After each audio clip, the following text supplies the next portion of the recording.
The Games Part 2 by Darvack. 3 years ago, when I was 29, my father, who suffered from MS, reached the most critical stage of his illness. It had gotten so bad that we had to move him around in a wheelchair. I was the only son in the family, the one my parents pinned their hopes on to carry on the family line. Given my father's condition, one morning when he woke up, he hatched a sinister plan for my life. You have to get married, no ifs or buts. I only have one son, and I don't want to leave this world with regrets. The moment those words left his mouth, the other three, my 2 younger sisters and my mother, joined forces with him, determined to ruin my peace and make my life miserable. Every day turned into arguments and chaos. Fee with me insisting I didn't want to get married. But did anyone listen? The more I tried to dodge the issue, the more they pressed. One day my patience ran out. Instead of shouting and fighting, I decided to sit down and talk lawyer's evening with everyone for once. It was the evening of a late summer day. My mother had sprinkled water on the courtyard, still made of 60-year-old mud bricks. Easy, and the scent of silt of damp earth filled the old inherited house. The sound of the fountain in the middle of the courtyard made a traditional plaster, created a special atmosphere. I sat on the edge of the veranda and said, "Look, I honestly have no interest in marriage. Why are you trying to trap me in something I don't care about with your selfishness?" My father, who was by the fountain in his wheelchair, washing for prayer, replied, "Son, you're young now. You don't realize how much joy starting a family brings. A man needs to settle down while he's young." My mother, holding a tray of tea, stepped out of the kitchen by the courtyard and approached the veranda. When she reached me, her frail, bony frame settled beside me, and she said, "You're fine, we had our satay." "Your father's right, my boy. We didn't get these gray hairs for nothing." She held the tea tray in front of me. I glanced at her face, weathered by time, and her gray hair, still cared for as she did in her youth. I raised my hand, wrapped it around her shoulders, pulled her close, and kissed her hair. She laughed and said, "You still smell like you did when you were a kid." Listen, my darling. I picked up a glass of tea and said, "Mother, I swear marriage in this day and age isn't that simple. I'm a jobless guy who's only good at talking big. No job, no money. What kind of support do you have to take a wife?" Simin, my sister, 2 years younger than me, was sitting in the wooden frame of her room's large window overlooking the courtyard, reading a book. She snapped angrily, "Do you even hear yourself? You're a writer. A lot of people know you. Do you know how many of my friends would jump at the chance to be with you?" "Simin, dear, let's walk through this. I bet if you had 7 blind and bald daughters, you'd marry them all off with that tongue of yours." Simin jumped from the window into the courtyard and came toward me. She grabbed my face, kissed it, and said, in a childish tone, "Oh, my handsome big brother, nice matchmaking game again. Swear, it's so much fun. Imagine you in a suit and tie sitting at the gathering and the girl swooning over you." "Yeah, evilly GSA. Right, like I'm some prize. The girl swooning over me. Oh, I get it, you just love the matchmaking game. Paft, they'd be lucky to have you. Sis, these days girls swoon over money." My mother, suddenly furious as if a girl was sitting there demanding money, snapped, "Don't we have enough for you, my dear? How many of them do you want me to buy and set free for charity?" "Mother, what kind of talk is that? Are girls slaves to be bought and freed?" Simon's voice piped up again. "Listen to me, big brother. If your problem is really money, you know you're not lacking. Your house is ready, your car, everything you need." "What? Spending from someone else's pocket now." Someone else's pocket, now my father's voice boomed. "I told my whole life, went without to build some wealth. But do you think it was for me? No, son, I'm 1 foot in the grave. It's all for you kids. Act like we all started protesting." "What are you saying? I'd rather the world end than live happily off your money." His words choked me up. I stood, walked to him, and held his head against my chest. He whispered in my ear, "Don't break your old man's heart. Let's make a move." I was snapped back to reality by the voice of Aunt Shahnaz standing at the entrance of the house's hallway. In a sharp, sarcastic tone, she said, Well, what's this father-son reunion? Just found each other. Why is there a re? Why is the door wide open?" I thought to myself, great, she's the last thing I needed. Aunt Shahnaz stepped forward, tossed her headscarf onto the veranda, kissed everyone one by one, and continued, "So, where are we at?" I realized this had been planned all along. Simin, like a chirping bird, explained to Aunt Shahnaz that no matter what we said, I kept brushing them off. But they were slowly convincing me. My aunt turned to me and said, "You want to stay a bachelor for forever?" Yeah. Shame's a good thing, no.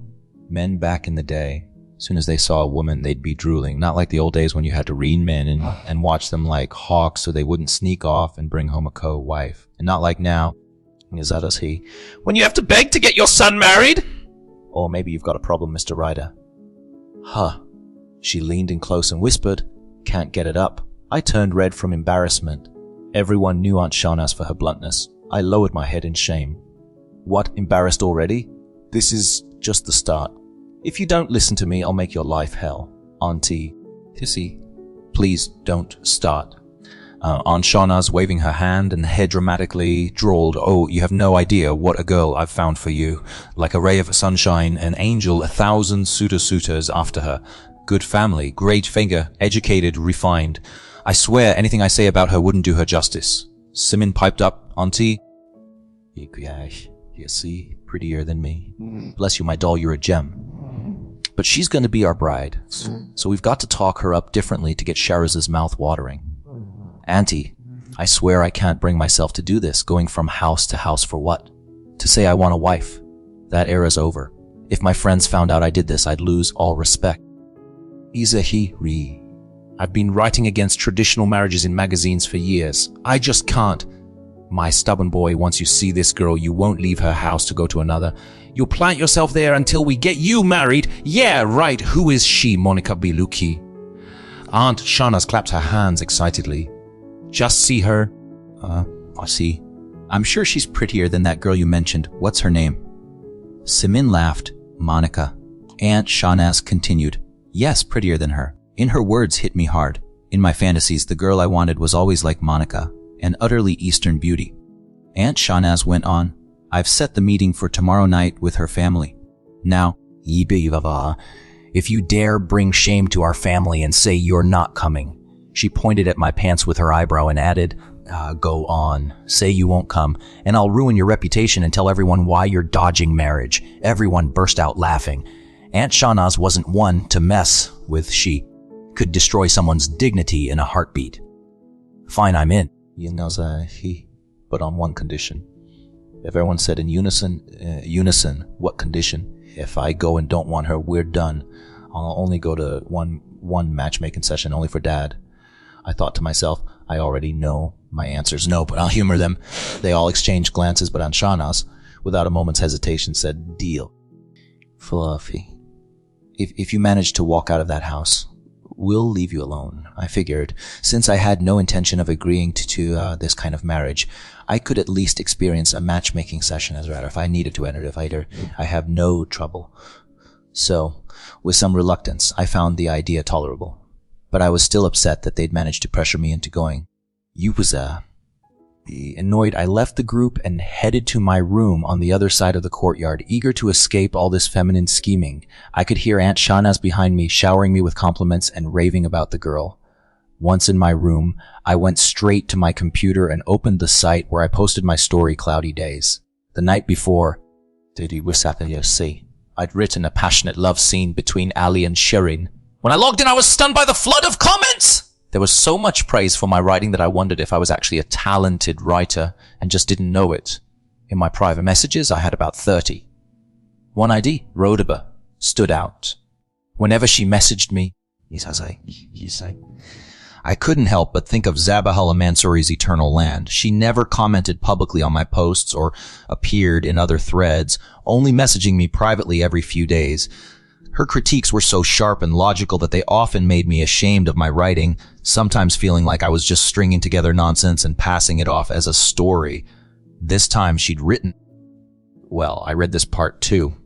"I must say, you're shameless, Mr. Darvack. How do you have the nerve to write about sex so openly and without restraint? I don't know if we should be proud of people like you in this country or ashamed of your existence. Honestly, a bit of modesty wouldn't hurt." I replied, "Dear friend, Easy. you're not obligated to keep reading my work. Then I responded to the others and uploaded the new part I'd written a few hours earlier. The house was buzzing with excitement as everyone scrambled to prepare for matchmaking in the best possible way. I sat there, calmly observing their behavior, storing it in my mind. This was what writing was about, watching how people reacted and watching people reacted in different situations. My sisters, Sepid and Simin, took turns nagging me as they bustled about. Look at him, so carefree. Get up, go shower, you Slovak. What are you wearing? Finally, evening arrived and everyone was ready to go. At the last minute, I checked at the site again. Yesek. The messages were lively and energizing. Rodaby had written again. Touchy, aren't you? Learn to take criticism. Otherwise, you'll spend your whole life writing on these obscure risky sites. But honestly, despite your every for your story's still captivating. Is your real personality like your story's protagonist? I heard my sister shrieking, "Hey, where are you?" "Ayun just see. We're late.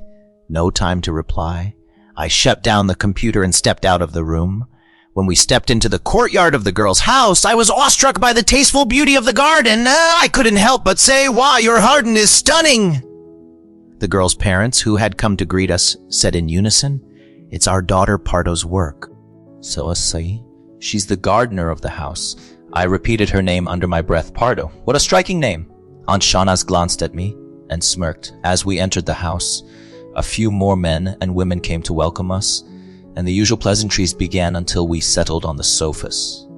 It was clear they were a religious family strict about hijab and propriety, completely unlike my family. Ish. Is on it. Though we're pure Burdesvahanis, we don't bother with hijab or notions of strangers versus family. In our family, cousins treat each other like siblings, and the idea of strangers is laughable. I sensed an uneasy atmosphere, as if the hosts were worried or afraid of something. Both families were still exchanging formalities while I scanned the house. She will say, it was a grand hall with 3 sets of sofas and a 12-person dining table near the kitchen counter. On the far side, a staircase with burgundy wooden railings matching the house's curtains elegantly curved up to the 2nd floor. I'd heard the girl's father was a carpet merchant, and it was obvious money was no issue. Lost in these thoughts, a girl without a high hijab came rushing down the stairs, heading straight for the group still caught up in pleasantries. All eyes turned to her. She was extraordinary. She wore a simple black blouse and pants, starkly contrasting her fair hands, face, and neck. Her long, straight, chestnut hair, tied back in a ponytail, reached down to her hips. Her face had such a wild, eerie, defiant beauty that I thought to myself, this must be the most ruthless woman in the world. She stood in the middle of the group, proud and self-assured, her head held high, ready for battle. Everyone was stunned by her behavior, watching her in silence. She scanned the room, her parents pale with fear. For a moment our eyes locked. She gave a venomous smirk, then spoke in a loud, clear, warm and feminine voice. First, hello. Second, on behalf of my parents, I apologize to everyone. To ensure my parents don't repeat this mistake, I have to say this plainly. I have absolutely no intention of getting married, now or ever. If I'd known, I wouldn't have let you go through the trouble. But my family, hoping to put me in a done deal situation. It didn't tell me until a few minutes ago. Again, I'm sorry to everyone. Then she turned her gaze to me with that same piercing smirk that crushed my pride and continued, especially you, Mr. Groom. I wish you happiness. With that, she said, goodbye, turned, and raced back up the stairs. Everyone was so shocked that no one could speak. Though I felt almost hypnotized, my pride kicked in, forcing me to stand and walk out of the house without a word. To be